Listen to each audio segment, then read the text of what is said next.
Disclaimer, I will be nerding out this video.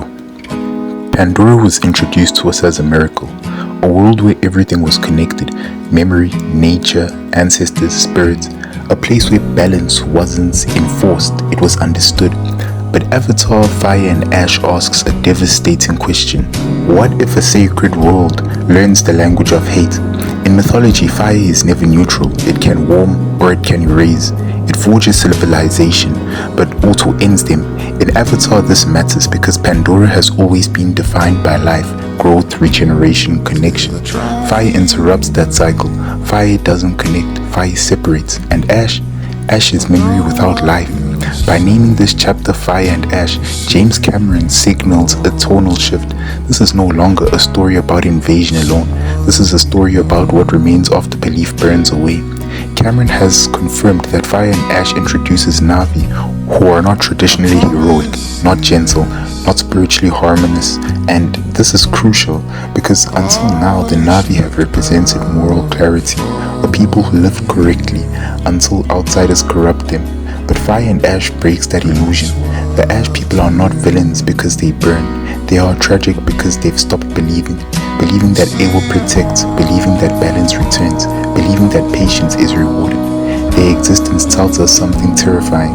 Even paradise can radicalize. One of the darkest ideas Fire and Ash introduces is trauma doesn't always heal. Sometimes it becomes tradition. Sometimes pain hardens into identity, passed from parent to child, ritual to ritual. The Ash people are not born angry, they are raised into loss. Their fire is not chaos, it's a memory weaponized. And suddenly Pandora looks less like a fantasy and more like history. Colonized lands don't just suffer invasion, they fracture internally. Oppression doesn't only destroy cultures, it reshapes them. Jake Sully's arc is one of the most underappreciated tragedies in modern blockbuster cinema. He begins as a student, a learner, a guest. But over time, Jake becomes something else. A general, a protector, a symbol. And symbols don't get to be human. In Fire and Ash, Jake is no longer fighting for discovery. He's fighting to hold the line, and holding the line changes people. The question this film dares to ask is brutal. How much violence can you justify in the name of peace, before peace stops being the goal? Awa is not a god of punishment. Awa remembers, connects, preserves. Fire does the opposite. Fire forgets the future. It only lives in the present, moments of rage. Fire and Ash is not just Na'vi versus human anymore. It is belief versus resentment, a spiritual civil war. And that's what makes this chapter so dangerous. Pandora has never had to ask this before. If harmony fails, who enforces it? The most tragic truth in Fire and Ash is this. The oppressed do not automatically become just. Pain does not guarantee wisdom. Sometimes it only teaches efficiency. Fire is seductive because it feels honest, it feels intimate, it feels deserved. But fire does not discriminate. It consumes the guilty and the innocent alike. Ash is quiet. It doesn't scream like fire. It settles, it lingers.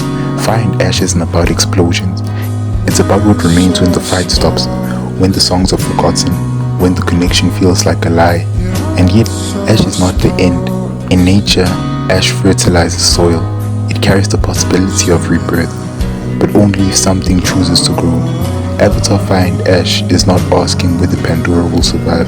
It's asking what kind of world survives. One ruled by memory, or one by rage. One that remembers pain, or one that becomes it. Pandora was never fragile, but even sacred worlds can learn to hate.